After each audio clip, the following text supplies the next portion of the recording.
একটা জিনিস যেখানে এটা আমাদের পবিত্র একটা স্থানের মতো, যেখানে সকলে আমরা একসঙ্গে মিলেমিশে নিজের ঘাম রক্ত ঝরাই, সেই জায়গাটা হচ্ছে আসল পবিত্রতা। আজকের দিনে খেলার মাঠে আরো গুরুত্ব বেড়ে গেছে এই কারণে যে বেশিরভাগ সময় আমাদের ছেলেরা মোবাইলে আসক্ত থাকছে, মোবাইলেই খেলছি, আমরা মাঠে কম আসি, মোবাইলে বেশি থাকি। তো সেই রকম একটা পরিস্থিতির মধ্যে দিয়ে আমরা যাচ্ছি। সেই একটা অবস্থায় আমি সংগঠককে অসংখ্য ধন্যবাদ জানাবো, যারা এই ধরনের একটা বড় খেলা এখানে আয়োজন করেছেন। একদম গ্রামের মাটিতে, গ্রামের গন্ধে একটা সুন্দর ফুটবল খেলা। এই খেলার জন্য বহু কিলোমিটার হেঁটে আসা যায়। আমার দারুণ লাগলো অ্যাটমসফিয়ারটা, এবং আগামী দিনে সংগঠকদের আরো শ্রীবৃদ্ধি হোক এবং আরো বড় খেলা হোক, এই আমার তরফ থেকে এই নিবেদন রেখে আমি শেষ করি। ধন্যবাদ।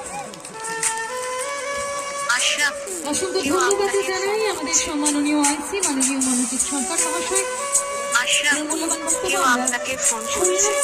আমি কিছুটা সময় পেয়ে নিচ্ছি আপনাদের কাছ থেকে। আমি জানি অধীর আগ্রহে আপনারা অপেক্ষা করছেন, যেমন উৎসাহের সঙ্গে আপনারা দেখেছেন তেমনই অধীর আগ্রহে আপনারা অপেক্ষা করছেন আমরা ট্রফি কখন তুলে দেব।